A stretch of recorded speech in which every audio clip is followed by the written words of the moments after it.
وہم یعجبون نے یہ بات ابو بکر کو بتائی کہ یہ لوگ کہہ رہے ہیں کہ آپ اطمینان سے رہ سکتے ہیں لیکن عبادت آپ اپنے گھر میں کیا کریں۔ تو یہ ہے ایک آدمی کا اپنی ذات کو ٹھیک کرنے کی فکر کر کے اپنے اکیلے ہو کر اپنے آپ کو درست رکھنا، تو اس سے کفر کو کوئی فرق نہیں پڑتا۔ بلکہ حضرات انبیاء کرام کی جو 40 سالہ پہلی زندگی اللہ نے ان کو معصوم رکھا تو لوگ ان کی تعریف کیا کرتے تھے، حالانکہ انبیاء دین حق پر ہوتے تھے اور جو ہے ان کے اخلاق اور حیا کی وجہ سے لوگ تعریف کرتے تھے۔ تو آدمی صرف میں اپنے آپ کو ٹھیک کر لوں تو اس سے تو تعریف ہوگی۔ تو یہی واقعہ پیش آیا کہ یہ اپنی عبادت بڑے اطمینان سے کرے، ہم کچھ نہیں کہیں گے۔ اسی طرح انبیاء کا دعوت سے پہلے، کیونکہ باطل کو توڑنے کے لیے جو اللہ کی سنت ہے، اللہ نے دعوت کو ذریعہ بنایا ہے۔ حضور صلی اللہ علیہ وسلم بھی اپنی 40 سالہ زندگی میں مکے والوں کی آنکھوں کے تارا تھے۔ ان کے قصوں کو مجلسوں میں ذکر کیا جاتا تھا، ہر ایک کی زبان پر ان کی تعریف تھی۔ اور جب آپ دعوت لے کر آئے اور آپ نے پوچھا، اے مکے والوں، 40 سال تم نے گزارے ہیں، بچپن اور ذہن بھرپور نوجوانی اور جوانی، بتاؤ تم نے کیسا پایا؟ سب نے ان کی سچائی اور سب نے ان کی امانت داری کی گواہ دی کہ ان کی اپنی عبادت ہمارے کفر پر کوئی چوٹ نہیں ڈالتی۔ لیکن جب حضور نے اعلان کیا دعوت کا، لا الہ الا اللہ کا، تو سارا باطل اور باطل کے کارکن سارے حضور کے مقابلے میں آ گئے۔ تو یہی ہوا کہ ابو بکر سے کہیے کہ یہ اپنے چھپ پر نماز پڑھے، تو حضرت ابو بکر نے کہا چلو غنیمت ہے، اور اپنے رب کی اپنے گھر میں عبادت کرنے لگے، اور نماز کا کسی کو بھی پتہ نہ لگتا، اور اپنے گھر کے علاوہ قرآن پڑھتے ہی نہیں تھے۔ لیکن حضرت ابو بکر نے دیکھا کہ میں تو داعی ہوں اور میری تو نماز بھی دعوت کے لیے تھی، ایک اپنی ذات کے لیے بھی نماز پڑھتا ہوں، لیکن ہمارا ہر عمل ایسا جو دوسرے کے لیے دعوت اور ہدایت کا ذریعہ بنے تو کتنا عظیم عمل ہو جاتا ہے۔ تو حضرت ابو بکر رضی اللہ تعالیٰ عنہ کو اسی بات کی سوچ آئی۔ تو حضرت ابو بکر یہ ہے اس بات پر آ گئے اور اپنے رب کی چپکے سے گھر میں اس عبادت شروع کی اور اپنی نماز کا اعلان نہیں کیا، اور جب بھی نماز پڑھتے تو گھر کے اندر پڑھتے تھے۔ تو ابو بکر اس پہ پریشان ہو گئے، انہوں نے کہا یہ تو کوئی بات نہ ہوئی کہ میں اپنی نماز پڑھوں، کیونکہ دعوت کی تو امت کا خاصہ ہے۔ تو حضرت ابو بکر صدیق رضی اللہ تعالیٰ عنہ نے بجائے گھر کے اندر کسی کمرے اندھیرے میں اپنے گھر کے برآمدے میں ایک نماز کی جگہ بنائی اور وہاں نماز پڑھنا شروع کی، اور جب وہ نماز پڑھتے تھے قرآن بھی پڑھتے تھے، اور جب قرآن پڑھتے تو زور سے پڑھتے تھے، تاکہ قرآن یعنی نماز میں قرآن پڑھتے ہوئے زور سے پڑھنا، قرآن تو یہ حق ہے اور حق چیز میں دعوت ہے، اور یہ عرب اس قرآن کو سمجھتے ہیں۔ تو قرآن کو زور سے پڑھتے، جو ہی قرآن شروع کرتے مشرکین کی عورتیں عمر پڑتی ان پر، اور ان کے بچے بھی ایک دوسرے پر گرتے ہوئے ابو بکر کیا کلام پڑھ رہا ہے، اور وہ قرآن کو سنتے اور بڑے تعجب کرتے تھے، کیونکہ عرب تھے اور قرآن کے ایک ایک لفظ کو سمجھتے تھے کہ کسی انسان کا کلام ہو ہی نہیں سکتا، سارے انسان مل کر ایسا کلام کہہ ہی نہیں سکتے، اس لیے وہ بڑے تعجب کرتے اور ابو بکر کو ٹکٹکی باندھ کر دیکھتے رہتے اور ان کے قرآن کو سنتے رہتے۔ اور پھر عجیب مزے کی بات کہ ابو بکر رضی اللہ تعالیٰ عنہ نماز میں بہت رونے والے تھے۔ تو بھئی یہ نماز بھی ہماری ایسی عبادت، حضور صلی اللہ علیہ وسلم کے بارے میں بھی جو آپ انفرادی نماز اور تہجد میں پڑھتے تھے، اور آپ فجر یا عشاء کے بعد نماز شروع کرتے تو مسلسل اللہ کے سامنے کھڑے ہو کر روتے رہتے تھے۔ تو بھئی اللہ ہمیں بھی یہ خشوع خضوع اور اپنے سامنے رونا نصیب فرما دے۔ آج انسانیت اور امت کتنے مسائل میں مبتلا ہے۔ ہمارے حضرات ہمیں صاحب فرماتے تھے چند رونے والے امت کے لیے ہو جائیں تو اللہ ان ساری بڑی بڑی پہاڑوں جیسی مصیبتوں کو دور کر کے اللہ رحم فرما کر مسلمانوں کو بھی جو ہے صلاح پر لے آئے اور اللہ انسانوں کے لیے ہدایت کے فیصلے فرما دیں۔ اس لیے کہتے ہیں کہ ہماری یہ راتیں جیسے دن محنت کے لیے ہے، راتیں اللہ کے سامنے رونے کے لیے ہیں، یہ ایک ذریعہ ہے۔ تو ابو بکر رضی اللہ تعالیٰ عنہ بہت زیادہ رونے والے، یہ ہے نماز۔ اور یہی حضور کے بارے میں آتا ہے کہ جو اکیلے جب نماز شروع کی، جو ہی اکیلے نماز شروع کی، اللہ سے رابطہ ہوا، اللہ کی بڑائی اور لوگوں کی جہالت، تو حضور کو رونا آتا تھا۔ اس لیے کہتے ہیں نماز میں رویا جائے۔ اور جب وہ قرآن پڑھتے تو وہ اپنی آنکھوں پر قابو نہیں پا سکتے تھے، تو قریش کے سردار تو اس سے بہت گھبرا گئے، لو بھائی اب تو اطمینان سے عبادت کرتا ہے اور قرآن پڑھتا ہے، ہماری عورتیں سنتی ہیں، تو ہماری عورتیں تو ہمارے ہاتھوں سے گئی، کیونکہ جس نے اللہ کو پہچان لیا پھر جو کچھ بھی ہو جائے۔ آسیہ بنت مزاحم فرعون کی بیوی، ایک فرعون کی طاقت ہے اور ایک آسیہ بنت مزاحم جو اس کی بیوی تھی، اس کے اندر اللہ کی معرفت کا نور آنا ہے۔ کہا فرعون چاہے تم اپنی مصر کی محلات کی ساری آسائیں سے چھین لو اور جو سزا دو، میں نے اپنے رب کو پہچان لیا ہے، اب میں ان سزاؤں اور تکلیفوں کی وجہ سے ایمان کو چھوڑنے والی نہیں۔ تو بہرحال حضرت ابو اور بہت پریشان ہوئے اور ابن دغنہ کو یہ پیغام بھیجا، تو ابن دغنہ آیا، بلوایا، اے ابن دغنہ آؤ، ہم تو بڑے پریشان ہیں، ہم تو بڑے ناکام ہیں، اور کہنے لگے دیکھو ابو بکر کو تمہارے پناہ دینے کی وجہ سے ہم نے چھوڑا تھا، تم نے کہا تھا میری وہ پناہ میں ہے کہ ٹھیک ہے اپنے گھر میں عبادت کرے، لیکن اس نے تو صرف عبادت کرنے سے اس سے آگے بڑھ گئے اور انہوں نے گھر میں مسجد بنا لی ہے اور گھر کے صحن میں بنائی ہے اور زور سے نماز پڑھتے ہیں، نماز کو علی الاعلان پڑھتے ہیں اور نماز میں قرات کرتے ہیں۔ تو بھئی یہ صحابہ کی زندگی سے پتہ لگتا ہے کہ دعوت ان کے انگ انگ میں بھری ہوئی، اور ہر عمل جو اپنی وہ عبادت بھی کرتے تھے اس کو بطور دعوت کے۔ تو کتنا بڑا عمل ہے جو اللہ نے ہمیں آج عطا فرمایا ہے، اللہ اس کو سمجھنے کی اور صحیح طور پر کرنے کی توفیق عطا فرمائے۔ تو ہم ڈر گئے ہیں کہ یہ تو ہماری عورتوں کو فتنے میں ڈال دے گا اور ہماری اولاد ہمارے ہاتھوں سے جائے گی، یعنی کفر اور ہمارے باپ دادا کے دین کو چھوڑ کر حضور صلی اللہ علیہ وسلم کے دین میں داخل ہو جائے گی، تو لہذا آپ ان کو روکیے۔ اگر یہ اپنے اب بھی ہم ان کو کچھ نہیں کہتے، اگر یہ اس بات پر راضی ہو جائیں کہ گھر کے اندر بیٹھ کر اللہ کی عبادت کریں تو کر لیں، تو یہ ہے بھئی دعوت کی حقیقت اور دعوت کی عظمت کہ عبادت کے لیے چھوڑ رہے ہیں۔ آج کہتے ہیں کہ جی اپنی اصلاح کر لو، بس اپنی عبادت کر لو، تو وہ تو چھوڑ رہے ہیں کہ اپنی عبادت کریں، اس سے ہمارا کوئی نقصان نہیں ہوگا۔ اور اگر یہ اعلان پڑھنا چاہتے ہیں بطور دعوت کے تو ان سے کہیں کہ آپ کے ذمے کو یہ واپس کر دیں کہ بھئی میں تمہاری ذمہ داری میں نہیں رہنا چاہتا کیونکہ تم ہمارے محترم سردار ہو اور تمہاری ذمہ داری کو ہم توڑیں ابو بکر کی وجہ سے، ہم تمہیں اتنا ذلیل کرنا نہیں چاہتے کہ ابو بکر کی وجہ سے تمہارا عہد توڑ دیں۔ تو حضرت عائشہ رضی اللہ تعالیٰ عنہ فرماتی ہیں کہ ابن دغنہ مجبور ہو کر حضرت ابو بکر کی خدمت میں آیا اور اس نے کہا کہ دیکھو جو میرے اور تمہارے درمیان معاملہ ہوا تھا اور میں نے تمہیں اپنی پناہ دی تھی، آپ کی یہ ذاتی صفات کی وجہ سے، تو برائے مہربانی یا تو اسی بات پر اکتفا کر لو کہ چھپ کر اور گھر کے اندر اپنی ذاتی عبادت کرو، اور تم نے جان لیا ہے کہ میں نے تمہیں عہد دیا تھا، یا تم پھر میری ذمہ داری مجھ پر لوٹا دو۔ میں یہ پسند نہیں کرتا کہ عربوں میں یہ بات پھیل جائے اور وہ یہ سنیں کہ ایک آدمی کو میں نے پناہ دی جیسے سردار نے،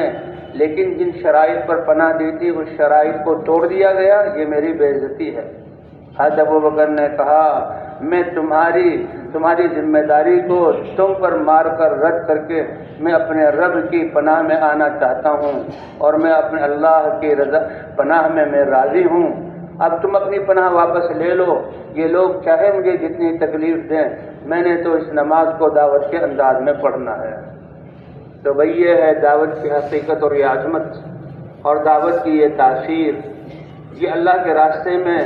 نکل کر اسی بات کو سمجھانا اور اسی بات کو دل میں لانا اور اس کی اہمیت کو پہچاننا کہ ہم بقیہ زندگی کو دعوت کا مقصد بنا کر ہمارا ہر عمل وہ اپنے ذات کے لیے عمل بھی ہو اور ایسے ہو کہ دوسرے کے لوگوں کے لیے دعوت بھی ہو۔ اسی لیے حیات صحابہ لکھی گئی، صحابہ کرام کی معاشرت، صحابہ کرام کی نماز، صحابہ کرام کے اخلاق ان کا ہر عمل جہاں بالکل اعلیٰ پیمانے پر حضور کے طریقے پر تھا، لیکن ان کے ہر عمل سے دعوت چمکتی تھی، اس لیے وہ میدانوں میں ایسے اترتے تھے، وہ کہتے تھے جسم تو ان کے بالکل دبلے ہیں، کپڑے ان کے بوسیدہ ہیں، ہتھیار نہ ہونے کے برابر ہیں، گنتی جو ہے گنی جا سکے انگلیوں پر، اور بڑی بڑی طاقتوں کے سامنے وہ آتے تھے اور کیا کہتے تھے، ہم جیسے ہو جاؤ، یہ ان کی دعوت ہے۔ تو اسی طرح یہ اللہ تعالیٰ ہمیں بھی اپنی زندگی کو بدلنے کی اور حضور کی سیرت پر آنے کی توفیق عطا فرمائے کہ ہمارا بھی ہر عمل سارے انسانوں کے لیے دعوت ہے۔ تو صحابہ کرام یہی کہتے، او دنیا والو لیست ہممنا الدنیا،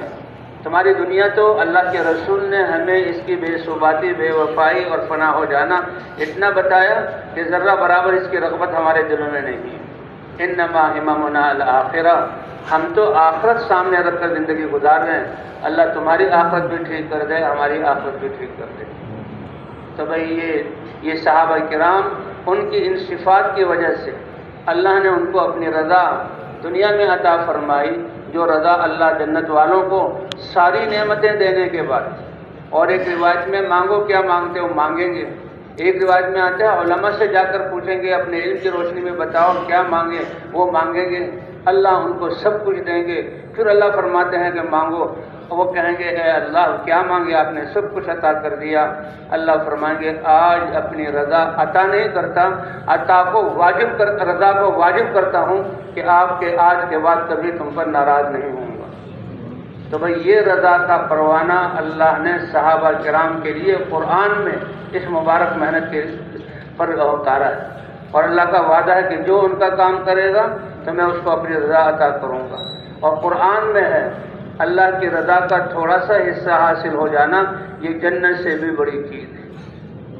تو کیا خیال ہے بھائی، اس اللہ کی رضا کو حاصل کرنے کے لیے اگر سب کچھ ہم لگا دیں، سب سے پہلے اپنے جذبات کو قربان کریں، اور پھر اپنے طور طریقوں کو قربان کریں، اور پھر اللہ کی دی ہوئی صلاحیتوں کو اس میں لگائیں، یہ اللہ ہی کا دیا ہوا ہے۔ اللہ کے لیے، اللہ کے دین کے لیے لگانا یہ دینا نہیں ہے، بلکہ اللہ اس کا بدلہ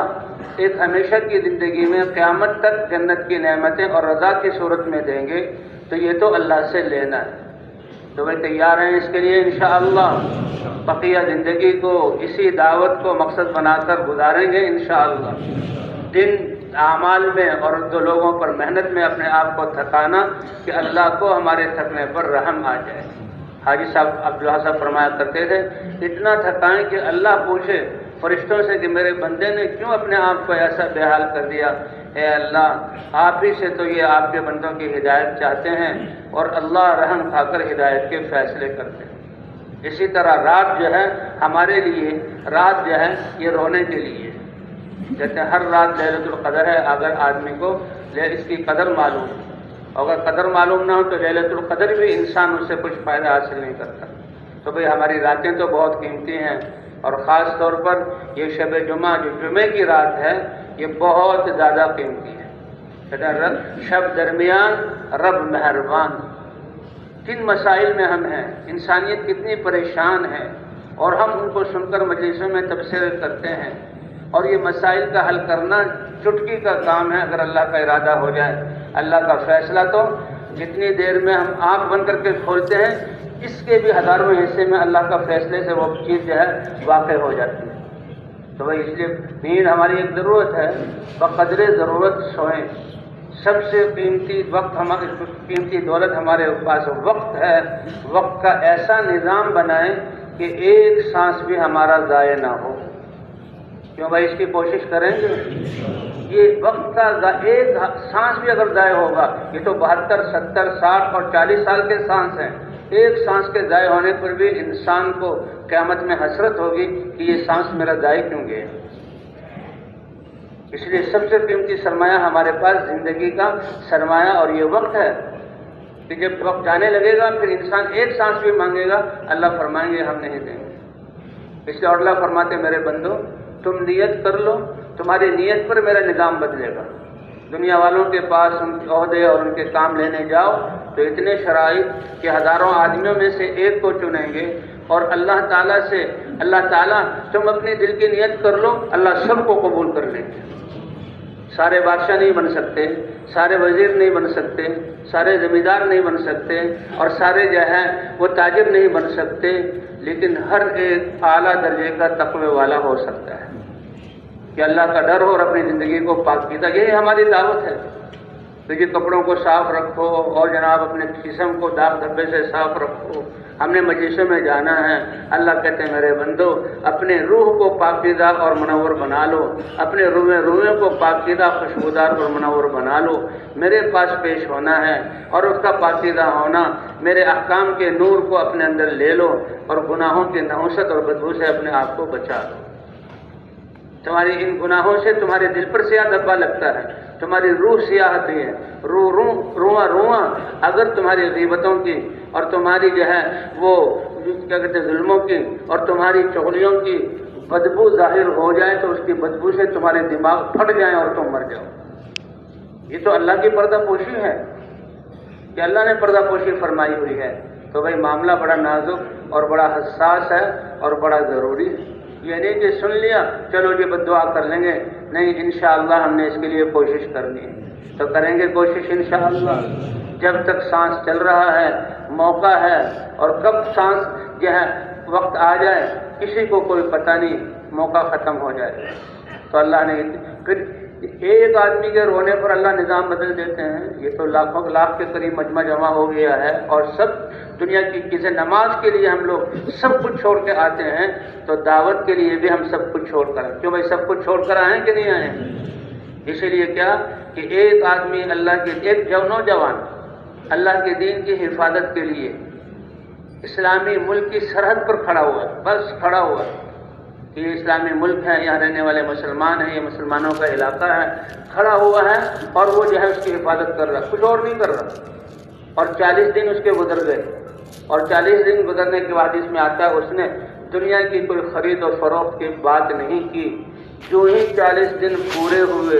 اللہ اس کو گناہوں کی نحوستوں، سیاہیوں اور بدبوؤں سے ایسا پاک کر دیں گے جسے آج پاک صاحب ماں کے پیٹ سے نکلا ہے. تو یہ مذاق تھوڑی ہے کہ ہم اللہ کے راستے میں نکلے ہیں کہ جی وہ سودا بھی خرید لیں گے، فلاں سے بھی مل لیں گے اور فلاں بھی کر لیں گے اور فلاں بھی کر لیں گے. یہ دوسری چیزوں کا نیت میں ملانا اتنا خطرناک کہ حضور نے اپنے ساتھ ہجرت جیسے دین کے لیے ہجرت سے بڑا عمل کون سا ہے؟ یعنی اتنا بڑا عمل ہے ہجرت کہ اللہ کو اتنا پسند ہے کہ نبیوں سے اپنی جائے پیدائش اپنا وطن چھڑوایا اور ہمارے نبی حضرت محمد صلی اللہ علیہ وسلم سے بیت اللہ چھڑوایا اور مکہ جیسا شہر چھڑوایا تاکہ نبی کو ہجرت جیسا جو ہے عمل کا ثواب ملے. یہ دین کو زندہ کرنے کے لیے گھر چھوڑنا اتنا ضروری ہے. فرمایا اگر ہجرت نہ ہوتی تو انصار میرے قدردان تھے، میں انصار مدینہ میں ہوتا، میرا جائے پیدائش اور میرا وطن مدینہ ہوتا. لیکن اللہ نے پیدا یہاں کیا، 53 سال رکھ کے پھر کہا چھوڑو جس شہر. لولا الہجرۃ لکنت رجلا من الانصار. اور ہجرت کرتے ہوئے کتنی پاکیزہ ہونی چاہیے. کیسے حضور نے فرمایا اے میرے صحابہ ہجرت تو کر کے جا رہے ہو، دیکھو ایسی احتیاط کرو کہ اس ہجرت میں یہ نیت نہ کرنا کہ مکے میں شادی نہیں ہوئی تھی مدینے شادی ہو جائے. دل کے اندر کونے میں یہ نیت نہ آئے کہ چلو واہ واہ ہجرت بھی ہو رہی ہے، جانا تو تھا، جہاں کوئی اپنی بیٹی دیتا نہیں وہاں کوئی مل جائے گا شادی کر لیں گے. جس نے یہ نیت کر لی دل کے کونے میں اور ہوا ایسا، صحابی کا نام ہی رکھ دیا گیا کہ یہ اپنی بیوی کا جو ہے یہ کے لیے ہجرت کرنے والا ہے. کتنی یہ اللہ نے کروایا ہمیں بتانے کے لیے تاکہ ہم اپنے اس نکلنے کو خالص اللہ کے لیے کریں. ایک مش دو کاج کی بات نہیں ہے، ایک تیر دو شکار کی بات نہیں ہے.